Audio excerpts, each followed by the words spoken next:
Hello అండి. అందరికీ నమస్కారం. నేను మీ కట్టా కార్తీక్. పాకిస్తాన్ బుద్ధి బయటపడింది. పాకిస్తాన్ సైనిక అధ్యక్షుడు అసీం మునీర్ అమెరికా పర్యటనలో ఉన్నారు. ఈ 2 నెలల కాలంలో రెండోసారి పర్యటిస్తా ఉన్నారాయన. ఆయన ఫ్లోరిడాలో అమెరికాలో సెట్ అయిన పాకిస్తానీలతోటి భేటీ అయ్యారు. ఆ భేటీలో చాలా కీలకమైన వ్యాఖ్యలు చేశారు. పాకిస్తాన్ నాశనమయ్యే కాడికొస్తే సగం ప్రపంచాన్ని నాశనం చేస్తామని మాట్లాడారు. భారతదేశం మీద అణుయుద్ధానికి రెడీ అంటూ ప్రగల్భాలు పలికాడు. భారతదేశం మీద అణుబాంబులేస్తాడంట. పాకిస్తాన్ అణ్వాయుధ కెపాసిటీ ఉన్న దేశం అంట. పాకిస్తాన్ నాశనం అయ్యే కాడికి వస్తే సగం ప్రపంచాన్ని మింగేసి నాశనం అయిద్దంట. సింధు నది మీద భారతదేశం ఏమన్నా ప్రాజెక్టు కనుక కడితే 10 క్షిపణులతోటి వాటిని బద్దలు కొట్టేస్తారంటే అసీం మునీర్. నిజానికి భారతదేశం మీద కవ్వింపు చర్యలకు పాల్పడేలా మాట్లాడాడు. నిజానికి ఇది పాకిస్తాన్లో మాట్లాడుంటే వేరు, కానీ అమెరికా గడ్డమై నుంచి మాట్లాడాడు. అణువాయుధాలను వ్యతిరేకిస్తుంటుంది కదా అమెరికా. అణువాయుధాల పేరు చెప్పి ఇరాన్ మీద దాడి చేసింది కదా అమెరికా. మరి ఈ వ్యాఖ్యలు చేసిన అసీం మునీర్ని అమెరికా ఎందుకు అదుపులో తీసుకోలేదు? అమెరికా గడ్డ మీద నుంచి యుద్ధాన్ని కవ్వించేలా అసీం మునీర్ ఇలా మాట్లాడితే ట్రంప్ ఎందుకు నోరు మెదపడం లేదు? ఇంత సపోర్ట్ ఇస్తున్నారా పాకిస్తాన్కి? మేము పాకిస్తాన్ పక్షమైన అమెరికా చెప్పదలుచుకుందా? మేము పాకిస్తాన్తో వ్యాపారాలు చేసుకుంటాను కాబట్టి, నేను పాకిస్తాన్తో స్నేహ సంబంధాలు మెయింటైన్ చేస్తాను కాబట్టి అసీం మునీర్ నా స్నేహితుడే అని చెప్పదలుచుకున్నాడే ట్రంప్. నిజానికి ఒక తీవ్రవాదిలో మాట్లాడాడు. అతను ఒక దేశ సైనిక అధ్యక్షులా మాట్లాడలే.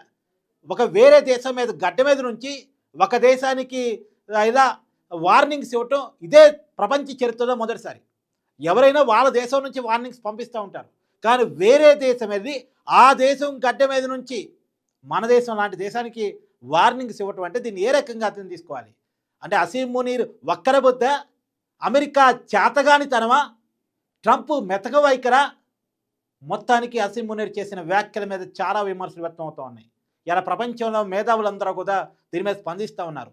అణ్వాయుధాల ప్రస్తావన అమెరికా గడ్డ మీద నుంచి చేస్తే అణ్వాయుధాలను వ్యతిరేకించేటువంటి అమెరికా ఏం చేస్తుంది? ఇది చాలామంది రేట్ చేసే ప్రశ్న, చాలా వ్యాలిడ్ ప్రశ్న. నిజానికి ఈ పాకిస్తాన్ మనతో యుద్ధాన్ని స్టార్ట్ చేసి ఎన్ని రోజులు నిలవగలిగింది? పట్టుమని 4 రోజులు నిలవగలిగిందా? కాళ్ళ బేరానికి వచ్చింది కదా. ఈ రోజుకి పాకిస్తాన్ సంబంధించిన 9 ఎయిర్ బేసులు పూర్తిగా ఐసీయూలో ఉన్నాయి. మనం S-400 ద్వారా పాకిస్తాన్కి సంబంధించిన 5 యుద్ధ విమానాలని గాల్లోనే పేల్చేశాం. పాకిస్తాన్ F-16 విమానాలని, ఇదే అమెరికా యుద్ధ విమానాన్ని మన మీద ప్రయోగించింది, కానీ గాల్లోనే పేల్చేశాం. చైనాకు సంబంధించిన యుద్ధ విమానాన్ని మన మీద ప్రయోగించింది, గాల్లోనే పేల్చేశాం. S-400ని మనం ఎదుర్కోలేమని చెప్పేసి కాళ్ళ బేరానికి వచ్చింది పాకిస్తాన్. మన యుద్ధ విమానం పాకిస్తాన్లోకి వెళ్ళి వాళ్ళ ఎయిర్ బేస్ని ధ్వంసం చేయగలిగింది, కానీ వాళ్ళ యుద్ధ విమానం ఒక్కటైనా మన దేశానికి రాగలిగిందా? అది మన కెపాసిటీ. మన కెపాసిటీ చూసి పాకిస్తాన్ భయపడిపోయింది. కరాచీ సీపోర్ట్ని మన INS విక్రాంత్ పూర్తిగా వాళ్ళ దేశంలోకి, వాళ్ళ భూభాగంలోకి వెళ్ళి ధ్వంసం చేసేసింది. కరాచీ సీపోర్ట్లో ధ్వంసం అవుతూ ఉంటే ఆ సౌండ్లు విని సగటు పాకిస్తానీలు భయపడ్డారంట. వాళ్ళ దేశం వాళ్ళ ప్రజలు చెప్పుకున్నటువంటి మాటలు, వాళ్ళ మీడియాలో ప్రచురితమైన వార్తలు నేను చెప్తా ఉన్నాను. ఆ రకంగా పాకిస్తాన్ ధ్వంసమైపోతే ఇంకా పాకిస్తాన్ ఏం చూసుకొని ప్రగల్భాలు పలుకుతుంది? ఈ అమెరికాని చూసుకోనా? అమెరికా ఇస్తున్న IMF అప్పుని చూసుకోనా? లేదు ట్రంప్ని చూసుకోనా? దేన్ని చూసుకొని పాకిస్తాన్ ఇలా ప్రగల్భాలు పలుకుతూ ఉంది? ఇది నిజానికి పాకిస్తాన్ కొంత ఒళ్ళు దగ్గర పెట్టుకోవాలి. ఇవాళ పాకిస్తాన్ నాయకత్వం అనుసరిస్తున్న వైఖరి వల్లే కాదా ఇవాళ పాకిస్తాన్ సింధు జలాలు నష్టపోతూ ఉంది? సింధు జలాలు పాకిస్తాన్కి వెళ్తూ ఉండేవి, కానీ ఆపాలనే భారత ప్రభుత్వం డెసిషన్ ఎందుకు తీసుకుంది? పాకిస్తాన్ పాలకుల వైఖరి వల్లే కాదా? పాకిస్తాన్తో దౌత్య సంబంధాలు పెంచుకోవాలని భారతదేశం ఎందుకు అనుకుంది? పాకిస్తాన్ పాలకులు అవలంబిస్తున్న విధానాల వల్ల కదా టెర్రరిస్టులు పెంచి పోషించి భారతదేశం మీద కుదిరి దొంగచాటు చర్యలతో చంకలు కొట్టుకునే పాకిస్తాన్కి గట్టి బుద్ధి చెప్పింది భారతదేశం. ఒక కాశ్మీర్లో ఉగ్రదాడి చేస్తే ఆ ఉగ్రవాదుల్ని ఏరి చంపడం మాత్రమే కాదు, ఉగ్రవాదులకు శిక్షణ ఇచ్చేటువంటి పాకిస్తాన్లో ఉన్నటువంటి 4 శిబిరాలు, POKలో ఉన్న 5 శిబిరాలు, 9 శిబిరాలని ధ్వంసం చేసాం మనం. ఆ తీవ్రవాదుల కుటుంబాలు కూడా ధ్వంసం అయిపోయినాయి. వాటిలో ఎక్కడెక్కడైతే తీవ్రవాదులు దాక్కున్నారో, శిక్షణ తీసుకున్నారో, రక్షణ పొందుతున్నారో వాటిని గుర్తించే ధ్వంసం చేసింది భారతదేశం. అది భారతదేశం యొక్క కెపాసిటీ. పాకిస్తాన్ భూభాగంలోకి వెళ్ళి పాకిస్తాన్ రాడార్ సిస్టమ్ గుర్తించకుండా మనం వాటిని ధ్వంసం చేసి వచ్చాం. మనం వెళ్ళాం, ధ్వంసం చేసాం, మళ్ళీ వెనక్కి వచ్చాం. పాకిస్తాన్ పట్టుకోలేకపోయింది, పాకిస్తాన్ ఆపలేకపోయింది. మళ్ళీ పైగా ఏడుపులు పెడబొబ్బులు. ఇది పాకిస్తాన్ సిచ్యువేషన్. రియల్ సిచ్యువేషన్ ఇలా ఉంటే పాకిస్తాన్ మళ్ళీ ప్రగల్భాలు పలుకుతూ ఉంది. నిజానికి పాకిస్తాన్లో ఉన్న అణ్వు ఆయుధ కేంద్రాల మీద కూడా భారత్ దాడి చేయాలనుకుంది, కానీ కొద్దిగా మానవత్వ కోణంలో వెనక తగ్గింది.